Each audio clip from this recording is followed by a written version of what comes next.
Assalamualaikum warahmatullahi wabarakatuh. Halo teman-teman semuanya. Jadi, perkenalkan kami dari kelompok 4.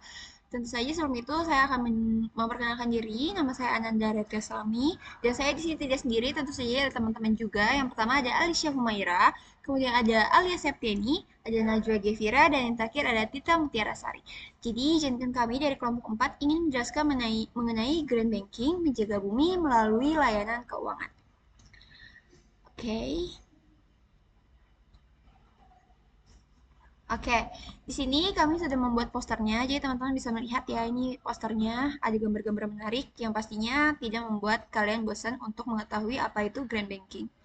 Selanjutnya, di era modern saat ini ada banyak banget isu mengenai lingkungan. Yang pertama ada isu perubahan iklim, pencemaran lingkungan, dan penggunaan sumber daya yang berlebihan menjadi tantangan global yang harus dihadapi bersama. Selain pemerintah, masyarakat, kami juga selaku sektor keuangan juga memiliki peran penting dalam mendukung pembangunan yang berkelanjutan. Nah, melalui konsep Grand Banking, perbankan tidak hanya berorientasi pada keuntungan ekonomi, tetapi juga memperhatikan dampak sosial dan lingkungan dari setiap aktivitas yang dilakukan. Jadi kami selaku sektor keuangan tidak hanya melihat mengenai keuntungan ekonomi, tetapi juga mengenai faktor-faktor apa saja yang dapat mempengaruhi ekonomi atau grand finansial yang akan kami jelaskan.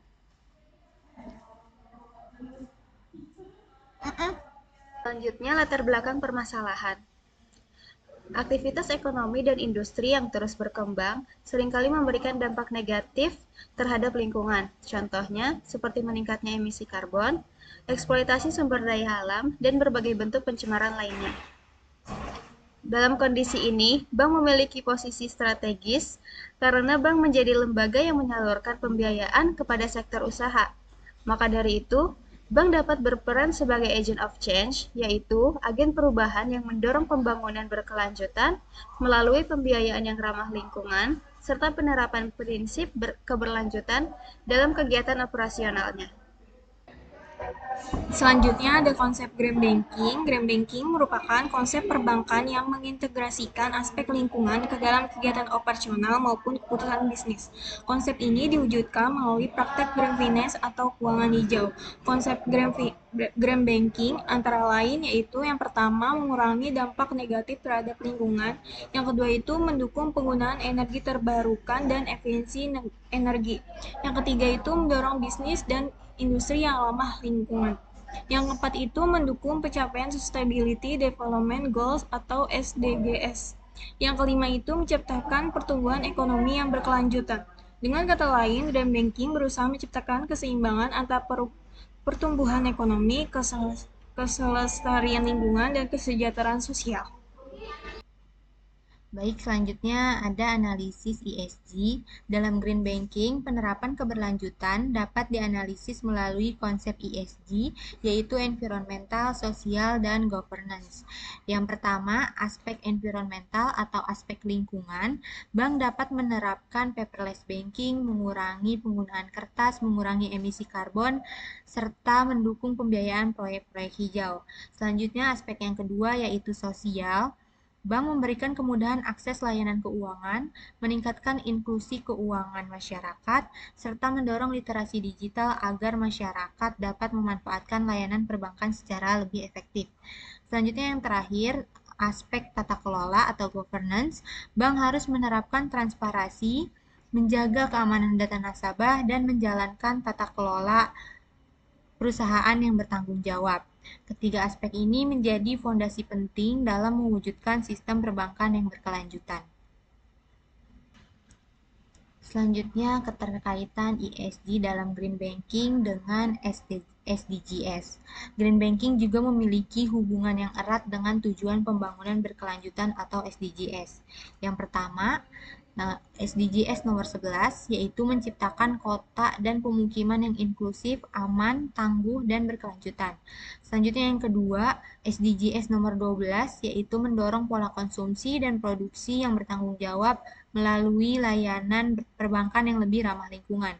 Selanjutnya yang ketiga, SDGs nomor 13 yaitu aksi terhadap perubahan iklim dengan mengurangi emisi karbon dan mendukung pembiayaan proyek-proyek yang berkelanjutan.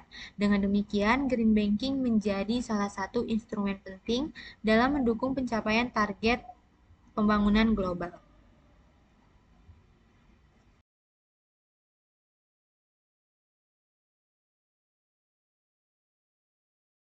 Selanjutnya itu adalah solusi dan inovasi Green Banking.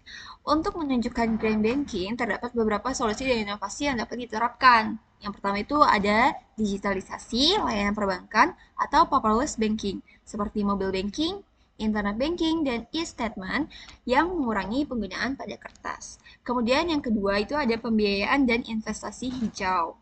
Nah, untuk pembiayaan dan investasi hijau ini mendukung proyek energi terbarukan dan usaha yang berorientasi pada keberlanjutan. Dan yang ketiga itu ada dukungan energi terbarukan. Nah, itu tuh biasanya pemberian intensif kepada aktivitas dan bisnis yang ramah lingkungan. Nah, yang keempat itu kita ada intensif bagi aktivitas ramah lingkungan atau edukasi serta kampanye green finance kepada masyarakat agar semakin banyak pihak yang terlibat dalam menjaga lingkungan. Nah, yang terakhir, yang kelima itu yang keempat itu ada edukasi dan kampanye green finance. Nah, biasanya ini tuh terlihat dari dukungan terhadap pengembangan energi terbarukan sebagai bagian dari transisi menuju ekonomi hijau.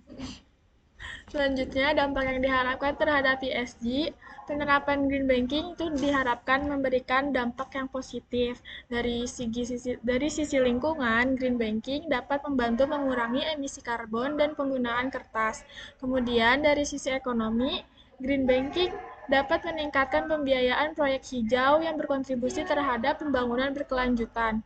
Yang ketiga, dari sisi sosial, green banking mampu memperluas inklusi keuangan sehingga lebih banyak masyarakat yang mendapatkan akses terhadap layanan keuangan tersebut.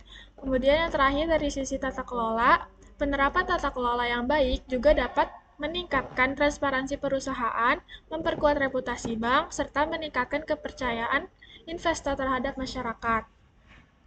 Selanjutnya kesimpulannya, sebagai kesimpulan, green banking merupakan bentuk transformasi sektor perbankan yang tidak hanya berfokus pada keuntungan finansial, tetapi juga memperhatikan aspek lingkungan dan sosial melalui digitalisasi layanan, pembiayaan hijau, dukungan terhadap energi terbarukan, serta penerapan prinsip ESG. Green banking dapat membantu menciptakan sistem keuangan yang lebih berkelanjutan. Oleh karena itu, kolaborasi antara bank, pemerintah, pelaku usaha, dan masyarakat sangat diperlukan agar tujuan pembangunan berkelanjutan dapat tercapai. Mungkin cukup sekian presentasi dari kelompok kami. Kurang lebihnya mohon maaf. Wassalamualaikum warahmatullahi wabarakatuh.